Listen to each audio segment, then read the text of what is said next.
श्री स्वामी समर्थ. दंडवत आणि प्रणाम. मी रेखा जगदंबे. माझ्या युट्यूब चॅनलमध्ये मी तुमचं अगदी मनापासून स्वागत करते आणि आजचा दिवस तुमचा शुभ जाऊ अशी महाराजांची चरणी प्रार्थना करते आणि याच्या आपल्या नवीन विषयाला मी सुरुवात करते. तर मैत्रिणींनो, फेब्रुवारी महिना आला की सगळ्या शिवभक्तांना वेध लागतात ते महाशिवरात्रीचे. 15 फेब्रुवारी 2026 रोजी महाशिवरात्री आलेली आहे. तर या महाशिवरात्रीच्या दिवशी काही नियम आपल्याला पाळायचे आहेत. आता महाशिवरात्री म्हटलं की आपण वेगवेगळ्या कथा ऐकलेल्या असतात की या दिवशी शंभू आणि पार्वतीचा विवाह झालेला आहे किंवा शंभूचा जन्म या दिवशी झालेला आहे. शिवप्रकाश पुंजाच्या स्वरूपात या दिवशी परमब्रह्म म्हणून प्रचलित झालेले आहेत, म्हणून हा दिवस आपण शिवरात्रीचा साजरा करत असतो. तर म्हणजे अशा अनेक वेगवेगळ्या कथा आहेत. तर ह्या भोळ्या शंभूची पूजा आपल्याला करायची आहे, तर ती कशी करायची आहे किंवा ते करताना आपल्याला कुठले नियम पाळायचे आहेत याबद्दलच्या माहितीचा आजचा व्हिडिओ आहे. तर व्हिडिओ स्किप न करता पहा. सगळ्यात पहिल्यांदा या वर्षीची महाशिवरात्री कुणी करायचं नाही, तर ज्यांच्या घरी सुतक आलेला आहे, विटाळ आलेला आहे किंवा कुणाचा मासिक धर्म आहे, तर अशांनी महाशिवरात्री त्यांना साजरी करता येत नाही. तर बऱ्याच भगिनींचा प्रश्न असतो की माझा 4था दिवस आहे तर मग मी पूजा करू शकते का? कारण बऱ्याच जणांकडून मी ऐकलेलं आहे की वर्षातून येणारे जे सण असतात त्या सणाच्या वेळेस जर 4था दिवस असेल तर 2 वेळेस डोक्यावरून स्नान करून ते पूजा करत असतात. पण आता प्रत्येकाचं वैयक्तिक मत वेगळं असते. आपण 2 वेळेस डोकं धुतलं याचा अर्थ जे मासिक धर्माचं जे ऋतुचक्र आहे त्यात त्या वेळेमध्ये कुठलाही बदल होत नाही. परंतु काही जणांची अशी मानसिकता असते की आपण 2 वेळेस धुवून, कारण वर्षातनं एकदाच सण आलेला आहे तर आपली पूजा मिस व्हायला नको किंवा त्या सेवा आपल्या खंडित व्हायला नको. त्यामुळं एक पळवाट म्हणायला पण काही हरकत नाही. या पळवाटेमार्फत म्हणजे सेवा करतात किंवा पूजा करतात. आता प्रत्येकाचा वैयक्तिक प्रश्न आहे. जर असे काही अडचणी असतील तर तुम्ही तुमच्या घरी किंवा तुमच्या भागात कसं करतात त्या पद्धतीने ते तुम्ही नियम पाळा. तर ज्यांच्याकडं विटाळ आहे, सुतक आहेत, त्यांना या दिवशी सेवा करता येत नाहीत. सेवा करता येत नाहीत म्हणजे तुम्ही ज्या आपण प्रत्यक्ष शंभूंना समोर ठेवून ज्या विधिवत पूजा करतो त्या पूजा आपल्याला करता येत नाहीत. परंतु आपल्याला मानसिक पूजा करण्यासाठी कुठलंही कशाचंही बंधन नाही. मग मासिक धर्म असो, विटाळ असो, सुतक असो, काहीही असो, कारण नामस्मरण करण्याला कुठलंच बंधन नाही किंवा जपध्यान करण्याला कुठलंच बंधन नाही. जो काही दिवसातून थोडाफार आपल्याला वेळ भेटतो, जो स्वतःसाठी आपल्याला वेळ भेटतो, तो वेळ आपण जर नामस्मरणात घालवला तर निश्चितच त्या दिवसाचं औचित्य साधून तुमच्याकडून निश्चित सेवा घडतील. म्हणजे कुठल्याही अडचणी आल्या त्या अडचणींवर तुम्ही मानसिक पूजा करून तुम्ही समाधान मिळवू शकता किंवा त्या दिवसाचं औचित्य साधून तुम्ही त्या सेवा, म्हणजे प्रत्येक सेवा ही स्वतःच्या हाताने, म्हणजे आता अभिषेक करणं, अभिषेक करताना आपल्याला स्वतः हाताने जल अर्पण करावं लागतं. तर त्या म्हणजे या अडचणीच्या काळामध्ये आपल्याला ह्या सेवा करता येत नाहीत. परंतु मानसिक पूजा करायला काहीच हरकत नाही. तुम्ही दिवसभर त्या दिवशी नामस्मरण करू शकता. तुम्ही शंभूंच्या कुठल्याही मंत्राचा जप तुम्ही करू शकता. तुम्ही सांब सदाशिव या मंत्राचा जप करा, तुम्ही ओम नमः शिवाय या मंत्राचा जप करा, ओम रुद्राय नमः या मंत्राचा जप करा. जसं तुम्हाला जमेल त्या पद्धतीनं तुम्ही पूजा करू शकता. फक्त म्हणजे नियमात राहून आपल्याला सेवा करायच्यात की जेणेकरून त्याची फळप्रचिती सुद्धा आपल्याला चांगली आली पाहिजे किंवा एक आत्मिक समाधान सुद्धा आपल्याला त्या दिवसाचं मिळालं पाहिजे. त्यामुळं जर तुम्हाला कुठल्या अशा अडचणी आलेल्या असतील तर तुम्ही सेवा जरी कुठल्या करू शकल्या नाहीत तर या पद्धतीनं तुम्ही सेवेत राहू शकता. त्यानंतर दुसरा नियम असा आहे की बऱ्याच भगिनींना असं वाटतं की गर्भवती स्त्रियांनी म्हणजे शंभूंचं पूजन करायचं नाही, शंभूंच्या मंदिरात जायचं नाही, असे बरेच जण म्हणतात. परंतु माझा वैयक्तिक अनुभव सांगते. मी 16 सोमवारचं व्रत सुरू केलं आणि माझी मुलगी म्हणजे मी प्रेग्नंट असल्याचं मला कळालं आणि 16 सोमवारचं व्रत मी हे मंदिरात जाऊनच त्याचं उद्यापन केलं आणि त्यावेळेस माझा 6वा काहीतरी महिना होता. पण म्हणजे माझी सुरुवात 16 सोमवारपासून झाली. म्हणजे माझ्या गर्भावस्थेची सुरुवात 16 सोमवार मध्ये झाली आणि मी म्हणजे 16 सोमवारचं उद्यापन सुद्धा गर्भावस्थेतच केलं आणि ते सुद्धा मंदिरात केलं. पण म्हणजे काहीही मला किंवा माझ्या बाळाला काहीही झालेलं नाही. पण अशी बऱ्याच जणांची मान्यता असते की शिव मंदिरात जायचं नाही. तर त्यामागे सुद्धा वैज्ञानिक कारण असं आहे की पहिल्याच्या काळामध्ये जी शिव मंदिरं होती किंवा जिथं कुठे शिव मंदिर असतात ती ही टेकडीवर किंवा डोंगरावर असतात.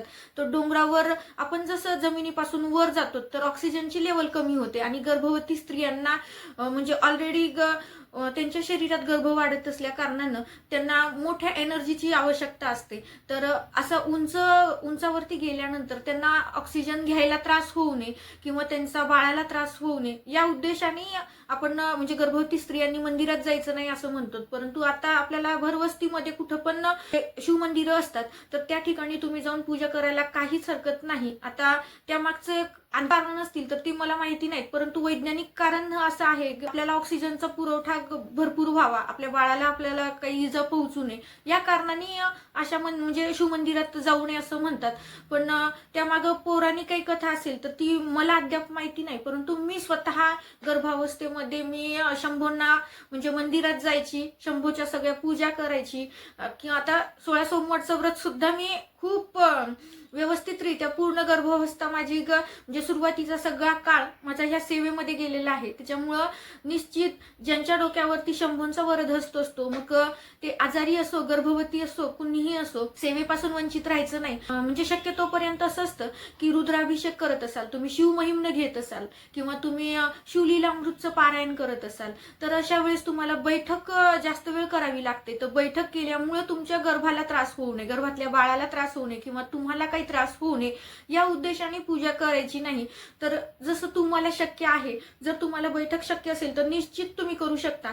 आणि जर तुम्हाला बैठक शक्य नसेल तर अशा वेळेस मेडिकल टर्म जे असतात ते आपल्याला त्याचे नियम काही पाळावेच लागतात. त्यामुळं तुम्ही म्हणजे एवढं वर्ष टाळलं तरीही चालतं. आणि जर तुम्हाला शक्य असेल तर तुम्ही निश्चितपणानं तुम्ही शंभूच्या सगळ्या पूजा करा. जवळपास कुठं मंदिर असेल आणि तिथं गर्दी नसेल तर अशा ठिकाणी तुम्ही मंदिरात दर्शनासाठी सुद्धा जाऊ शकता. आता माझं वैयक्तिक अनुभवाच्या ह्याच्यावरून मी तुम्हाला सांगते, पण आणखीन म्हणजे कुठलं जर खरंच कारण असेल की त्या कारणामुळे मंदिरात जात नाहीत असं तुम्हाला माहिती असेल तर ते निश्चित मला कॉमेंट्समध्ये सांगा. त्यानंतर प्रश्न येतो उपवासाचा. मग आता शंभूंचा उपवास म्हणजे महाशिवरात्रीचा जो उपवास असतो तो पारणं या पद्धतीनं म्हणजे ज्या पद्धतीनं आपण एकादशी करतो, आदल्या दिवशी उपवास करायचा आणि दुसऱ्या दिवशी सोडायचा, म्हणजे 1.5 दिवसाचा उपवास आपल्याला करायचा असतो.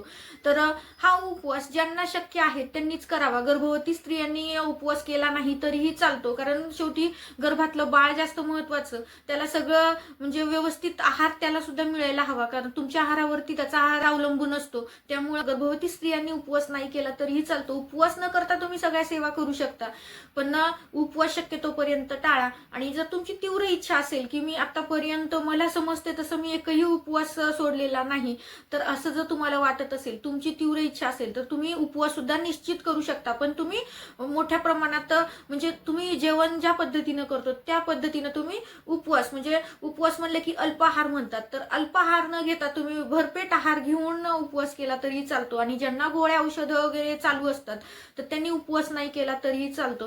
कारण शंभूंच्या उपवासाचं एक वैशिष्ट्य असतं, बऱ्याचशा भागामध्ये काही लोक मीठ खात नाहीत. म्हणजे सोमवार जर धरत असतील किंवा शंभूंच्या कुठल्या पण सेवा जेव्हा करतात किंवा उपवास करायचा असतो तर त्यावेळेस ते मीठ खात नाहीत. तर अशा वेळेस तुम्ही फलाहार खाऊ शकता, तुम्ही कंदमुळं खाऊ शकता. मग कंदमध्ये तुम्ही रताळी वगैरे खाऊ शकता किंवा सगळ्या प्रकारची फळं, चहा, कॉफी, दूध या सगळ्या गोष्टी तुम्ही घेऊन विना मिठाचं मिठाशिवाय किंवा मग आता मीठ कुठलंही असो, साधं मीठ असो, कारण बऱ्याचशा भागामध्ये सेंधव मीठ भेटत नाही, तर यावेळेस ते आपलंच रेग्युलरच मीठ वापरून उपवास करत असतात. तर मग ते मीठ कुठलंच घ्यायचं नसेल तर त्यावेळेस तुम्ही फलाहार भरपेट घ्यायचा आहे आणि सेवा करायच्यात. कारण प्रत्येक वेळेस उपवास हा म्हणजे आहाराचाच करायचा नाही, तर काही वेळेस काही वाईट सवयींचा सुद्धा उपवास करायचा. काही म्हणजे वैचारिक दृष्टिकोन जर चांगला नसेल तर तुम्ही खूप उपवास व्रत वैकल्य करता, परंतु तुमची वैचारिक शक्ती तुमच्याकडे नाही किंवा वैचारिक शक्ती विचार तुमचे चांगले नसतील तर अशा त्या सेवेला सुद्धा काही अर्थ नाही. त्यामुळं उपवास कधीतरी तुम्ही फक्त अन्नाचा न करता वाईट विचारांचा उपवास करा, की जेणेकरून म्हणजे वाईट वृत्तीचा सुद्धा उपवास केला तरीही चालतो. कारण आपण म्हणजे अनावधानानं का होईना आपल्याकडून कुणीतरी कधीतरी दुखावलेलं असतं, तर अशा वेळेस ते आपण दुखावू नये त्या गोष्टींचा आपण या दिवशी विचार करायचा आहे. कारण काही जणांना खूप लवकर राग येतो आणि तो रागाच्या भरात काहीतरी बोलून जातो आणि नंतर त्याला पश्चाताप होतो. किंवा काही वेळेस काही लोकांची वृत्ती अशी असती की काहीतरी म्हणजे घरामध्ये असो किंवा बाहेर असो वादाचं कारण निर्माण करायचं आणि वाद करायचं. तर आपण म्हणजे महाशिवरात्रीचं निमित्त साधून उपवास ह्या गोष्टींचा करायचा आहे, ह्या वाईट विचारांचा करायचा आहे, ह्या वाईट वृत्तीचा आपल्याला उपवास करायचा आहे, की जेणेकरून वर्षभर आपल्याला जरी हा नियम पाळणं झाला नाही तर काही दिवसांचं निमित्त साधून, काही सणांचं निमित्त साधून, काही देवांचं निमित्त साधून आपण निश्चितच हा उपवास करू शकतो, की जेणेकरून त्या दिवशी तरी एक आपल्याला मानसिक समाधान मिळतं आणि एक आपल्या विचारांमध्ये सुद्धा सात्विक लहरी निर्माण होतात. परिणामी काय तर आपल्यात सात्विकता आली, आपल्यात चांगले विचार आले म्हणजे आपलं आयुष्यही चांगलं करायला आपल्याला मदत मिळते. त्यामुळं आपल्याला उपवास फक्त आहाराचाच नाही तर ह्या गोष्टींचा केला तरीही चालतो. आणि जर उपवास शक्य असेल तर तशांनी आपल्याला 1.5 दिवसाचा उपवास करायचा आहे. आणि जर काही जण मीठ खात असतील तर काही जण उपवासाला म्हणजे सेंधव मीठ खातात, तर अशा वेळेस आपल्याला फक्त सोमवारचा उपवास असल्या कारणाने आपल्याला भगर खायची नाही, तर तुम्ही साबुदाणा वडे, साबुदाणा या गोष्टी खाऊ शकता. त्यासोबतच त्यानंतर आता हे झाले नियम, म्हणजे काही अडचणी आल्या तर किंवा काय करायचे ते झाले नियम. तर आता पाहूयात आपण शंभूंची पूजा कशी करायची. तर महाशिवरात्रीच्या दिवशी 4 प्रहरामध्ये जर सेवा केली किंवा पूजा केली तर अतिउत्तम मानलं जातं. परंतु शंभूंचा मेन पूजेचा कालावधी जो असतो तो प्रदोष समय असतो. तर ह्या प्रदोष समय म्हणजे काय तर संध्याकाळी 5:30च्या नंतर 6:30-7 पर्यंत आपण ह्या काळामध्ये जी पूजा करतो किंवा हा जो काळ असतो त्याला आपण प्रदोष काळ असं म्हणतो. आणि शंभूंना हा काळात केलेली सेवा ही लवकर अर्पण होते किंवा समर्पित होते असं म्हणतात. म्हणून शंभूंच्या कुठल्या पण पूजा किंवा सेवा या प्रदोष काळी करायच्या. पण शक्य जर असेल आणि तुम्ही नोकरी करत नसाल, घरीच राहत असाल तर अशा वेळेस तुम्ही 4 प्रहरीमध्ये महाशिवरात्रीचं निमित्त साधून सेवा करायची आहे. तर सकाळी, दुपारी, सायंकाळी आणि महाशिवरात्रीची पूर्ण रात्रभर जागर करायचं आहे. तर ह्या 4 प्रहरीमध्ये जर सेवा केल्या तर अतिउत्तम. पण ज्यांना म्हणजे नोकरीला जातात किंवा ज्यांना शक्य नाही, घरात खूप लोक राहतात, सगळ्यांचं करून ह्या सेवेला बसणं होत नाही, तर अशा वेळेस तुम्ही सकाळी किंवा संध्याकाळी सेवा केली तरीही चालतं. सकाळी सेवा करून तुम्ही मंदिरात दर्शन घ्यायला गेलं तरीही चालतं. या पद्धतीने आपल्याला पूजा करायची आहे.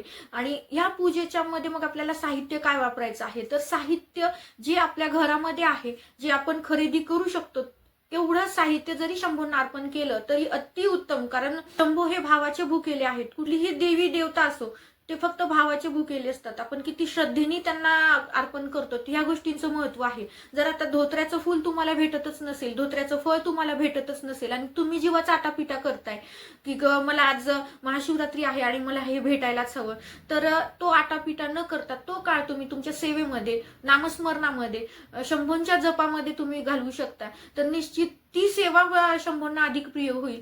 पण फक्त हे एक साहित्य आपल्याला लागतं म्हणून तो जमवण्यातच वेळ घालवायचा नाही. आणि शक्यतोपर्यंत महाशिवरात्रीच्या दिवशी पूजेसाठी लागणारं बेलाचं पान असो, बेलाचं फळ असो किंवा कुठल्याही झाडाचं फळ जे आपल्याला शंभूंना अर्पण करायचं आहे ते महाशिवरात्रीच्या दिवशी आपण तोडायचं नाही. कारण वृक्ष हे सुद्धा सजीव प्राण्यांमध्येच येतात, त्यामुळं कुणालाही वेदना होतील हे काम आपण करायचं नसतं. आणि म्हणजे प्रत्येकाचा जन्म आता तुम्ही म्हणाल की फुल आपण देवाला वाहतोच, ठीक आहे, कारण प्रत्येकांना त्यांचा जन्म सार्थकी लागावा ही प्रत्येक सजीवाची ही एक मनशा असते किंवा आशा असते. तर यावेळेस प्रत्येक वृक्षाला सुद्धा वाटतं की आपलं फूल, आपलं फळ हे देवाच्या चरणी जावं म्हणजे आपल्या जीवनाचं सार्थक झालं. तर हाच भाव त्यांच्यामध्ये सुद्धा आहे. जसा आपल्यामध्ये असतो तसाच त्यांच्यामध्ये सुद्धा हा भाव असतो. परंतु हा भाव जरी असला तरी सुद्धा ह्या दिवशी आपल्याकडनं पातक होऊ नये, आपल्याकडनं कुणाचं तरी जीवित हानी होऊ नये यासाठी आपल्याला कोणत्याही झाडाचं, कोणत्याही वृक्षाचं फूल, फळ, पान हे तोडायचं नाही. तुम्हाला महाशिवरात्रीच्या दिवशी जर वाहायचं असेल तर तुम्ही आदल्या दिवशी तुमच्या घरी जर बेलाचं झाड वगैरे असेल किंवा तुम्हाला बाहेरून कुठून आणायचं असेल तोडून, तर ते तुम्ही आदल्या दिवशी आणायचंय. आणि हे तोडून घेताना त्या वृक्षाला पहिले विनंती करायची, नमस्कार करायचा आहे की मी माझ्या ह्या सेवेसाठी मी तुझ्या वृक्षाचं पान तोडते, तुझ्या वृक्षाचं फूल तोडते किंवा फळ घेते, हे मला ह्या सेवेसाठी यांना अर्पण करायचं आहे. तर ही विनंती करायची आणि फूल, फळ, पान हे तोडून घ्यायचंय. पण ते आदल्या दिवशी, महाशिवरात्रीच्या दिवशी नाही. आणि मग ते महाशिवरात्रीच्या दिवशी अर्पण करायचंय. आता महाशिवरात्रीच्या दिवशी आता हे म्हणजे बाहेरून आणायच्या गोष्टी झाल्या. आता ज्या काही घरात शक्य आहेत त्या गोष्टी आपण शंभूंना अर्पण करू शकतो. तर सगळ्यात पहिल्यांदा आपल्याला शंभूंना अभिषेक करावायचा असतो. तर अभिषेकामध्ये काय काय लागतं, पंचामृत असेल तर अतिउत्तम. तर आता पंचामृतात काय तर कच्चं दूध, तूप, दही, साखर, मध या 5 गोष्टी एकत्र जेव्हा केल्या जातात तर तेव्हा त्याला पंचामृत म्हणतात. तर त्या पंचामृताने आपल्याला शंभू अभिषेक करावायचा आहे. आणि यातल्या कुठल्याही गोष्टी जर नसतील, जेवढ्या गोष्टी आवश्यक म्हणजे तुम्हाला उपलब्ध झाल्या तेवढ्या गोष्टी तुम्ही अर्पण करून अभिषेक घालू शकता. 5ही गोष्टी झाल्या तर अतिउत्तम, पण नसतील तर नाहीत म्हणून मनामध्ये कुठलाही वाईट विचार न आणता जे आहे ते शंभूंना अर्पण करायचे. कारण शंभू खूप भोळे आहेत, त्यांना फक्त भक्तीचे वेडे आहेत. त्यांना म्हणजे अनावधानाने जर भक्ती केली तर ते आपल्याला अनन्य असं फळ प्राप्त करून देतात. तर आपण जाणतेपणी जर आपण त्यांची सेवा केली तर निश्चितच आपल्या सगळ्या मनोकामना ते पूर्ण करतात. कारण देव भावाचा भुकेला म्हणतात. तर त्याच पद्धतीनं शंभू भावाचे भुकेले आहेत. तुम्ही शुद्ध भाव ठेवा, शुद्ध बीजापोटी फळे रसाळ गोमटी असं म्हणतात. तर त्याच पद्धतीनं जर आपला भावही शुद्ध असेल तर निश्चितच तुम्हाला मिळणारं फळ सुद्धा रसाळ आणि गोड राहीलच, यात तीळ मात्रही शंका नाही. त्यामुळं जे काही आहे, काहीच जर नसेल, तुम्हाला दूध सुद्धा आणणं शक्य झालं नसेल तर अशा वेळेस तुम्ही शुद्ध पाण्याने शंभूंना अभिषेक करा, रुद्राभिषेक करा. तर अतिउत्तम. ती शंभूंना खूप सेवाप्रिय आहे. त्यानंतर मग चंदनाचा टिळा शंभूंना लावायचा आहे, भस्म लावायचंय, विभूती लावायची. तर आता भस्म कसं लावायचंय, जर तुमच्याकडे गायी असतील तर गायीच्या गौरीपासून जे भस्म तयार केलं जातं तर ते भस्म तुम्ही गाळून घ्या आणि ते शंभूंवरती महाशिवरात्रीच्या दिवशी स्प्रेड करा. त्याच्यानंतर काय फायदे असतात ते मी नंतरच्या व्हिडिओमध्ये तुम्हाला सांगते. कुठल्या गोष्टी शंभूंना अर्पण करायच्यात आणि त्याचे फायदे काय, या माहितीचा व्हिडिओ मी लवकरच घेऊन येणार आहे. तर जर शक्य असेल तर असं भस्म तुम्ही तयार करून महाशिवरात्रीच्या दिवशी शंभूंना अर्पण करा. त्यानंतर टीका वगैरे लावून झाला की मग त्यानंतर मग आपल्याला बेलपान व्हायचंय, फुलं व्हायची आहेत, फळं व्हायची आहेत आणि मग शेवटी आपल्याला अक्षदा वाहून घ्यायच्यात. तर अक्षदा कशा, तर हळद कुंकू लावतात तेव्हा त्या अक्षदा बनतात. परंतु शंभूंना पांढरे शुभ्र अखंड असलेले तांदूळ आपल्याला व्हायचे, जे कुठेही चिरलेले, फुटलेले नसतील किंवा तुटलेले नसतील असे तांदूळ. त्यात थोडंसं पाण्याचा शिंपडाव करायचा आहे आणि ते ओलं करून टाकायचंय. कोरड्या कुठल्याच गोष्टी शंभूंना अर्पण करत नाहीत. या गोष्टींचं भान ठेवून किंवा ह्या गोष्टी लक्षात ठेवून आपल्याला पूजा करायची आहे.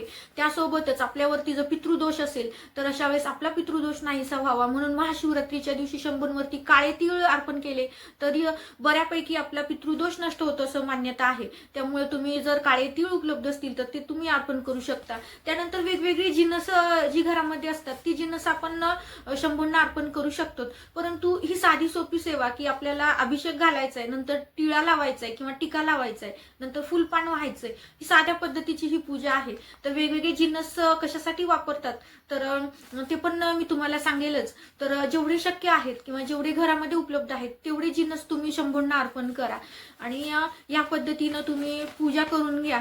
तर निश्चितच त्याचं अनन्य साधारण फळ तुम्हाला मिळतं.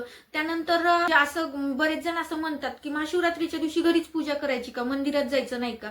कारण आता महाशिवरात्रीच्या दिवशी जर 12 ज्योतिर्लिंगापैकी कुठल्या एखाद्या ज्योतिर्लिंगाला जर आपण गेलो तर अतिउत्तम. परंतु महाशिवरात्रीचं औचित्य असल्यामुळं मंदिरामध्ये खूप गर्दी असते. तर गर्दीच्या ठिकाणी आपल्याला एक तांब्याभर पाणी सुद्धा म्हणजे जल सुद्धा आपण शंभूंना अर्पण करू शकत नाही. तर अशा गडबडीत घाईमध्ये गोंधळामध्ये जाऊन सेवा करण्यापेक्षा तुम्ही निश्चितच त्या घरी केल्या तर चालतील किंवा तुमच्या घराच्या नजीक जर एखादं मंदिर असेल आणि तिथं गर्दी नसेल तर अशा ठिकाणी तुम्ही रुद्राभिषेक करू शकता. परंतु गर्दीच्या ठिकाणी फक्त लांबून दर्शन घेण्यापेक्षा त्यांच्यावरती तुम्हाला जल सुद्धा टाकायला भेटत नाही पण रांगेतच तुम्ही तासनतास उभे राहतो तर अशा वेळेस तुमच्या घरी पण सेवा होणार नाहीत आणि तिथं पण सेवा तुम्हाला घडली जाणार नाही. त्यामुळे शक्यतोपर्यंत तुम्ही घरी म्हणजे आपण शांत मनानं स्थिरतेने आपण एकदम लीन होऊन आपण आपल्या घरच्या शंभूच्या पिंडीवर जर सेवा केल्या तर निश्चित एक आत्मिक समाधान आपल्याला भेटतं आणि त्या सेवा सगळ्या घडतात. त्यामुळे तुम्ही घरी सेवा केल्यात तरीही चालतं. बरेच जण म्हणतात की सेवा या कुणी करायच्यात, तर सेवा या कुणीही केल्या तरीही चालतात. त्याच्यासाठी वयाचं बंधन नाही, याच्यासाठी लग्न व्हावंच लागतं असं नाही किंवा लग्न न झालेल्यांनी करायचं नाही असं नाही. शंभू हे भावाचे भुकेले आहेत आणि प्रत्येकाचं शरीर हे पंचतत्वानी तयार झालेलं आहे. त्याच्यामुळे प्रत्येक जीवाला तो अधिकार आहे प्रत्येक सेवेचा. त्याच्यामुळे प्रत्येकांनी सेवा केली तरीही चालतं. याच्यासाठी वयाचं बंधन नाही किंवा कुणी विधवा आहे किंवा मी स्त्री आहे, पुरुष आहे असं कुठल्याच गोष्टींचं बंधन न पाळता प्रत्येकांनी आपल्याला शंभूचं पूजन करता येतं आणि सगळ्यांनी करायला हवं. कारण शेवटी म्हणजे आपण आज आहोत उद्या राहणार नाही, परंतु शंभू हे कायम आपल्याला प्रत्येक जन्मामध्ये आपल्याला सोबत राहणार आहेत. त्याच्यामुळं त्यांचं पूजन प्रत्येकानेच करायला हवं. यासाठी कुठलंच वयाचं बंधन किंवा लिंगाचं बंधन, कुठलीच बंधनं तुम्हाला नाहीत. तर या पद्धतीनं आपल्याला महाशिवरात्री हा सण साजरा करायचा आहे. तर महाशिवरात्रीला आपल्याला फक्त शंभूंचंच पूजन नाही तर माता पार्वतीचं सुद्धा पूजन करायचंय. कारण आपण हा दिवस म्हणजे त्यांच्या विवाहाचा दिवस म्हणतो, परंतु शंभूंना हळद कुंकू अर्पण करत नाहीत.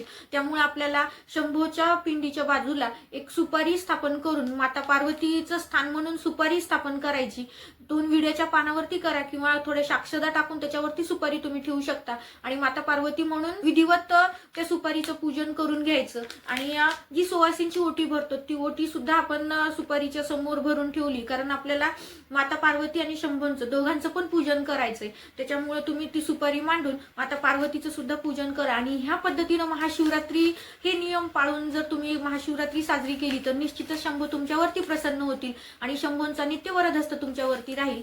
दिलेली माहिती साधी सोपीच आहे, परंतु मला ती तुमच्याशी शेअर करावीशी वाटली. आवडली असेल तर लाईक करा, शेअर करा. आपल्या चॅनलवरती जर नवीन असाल तर चॅनलला सबस्क्राईब करायला मात्र विसरू नका. केलेली सेवा मी स्वामींच्या चरणी, शंभूंच्या चरणी रुजू करते आणि हा व्हिडिओ इथंच थांबवते. श्री स्वामी समर्थ.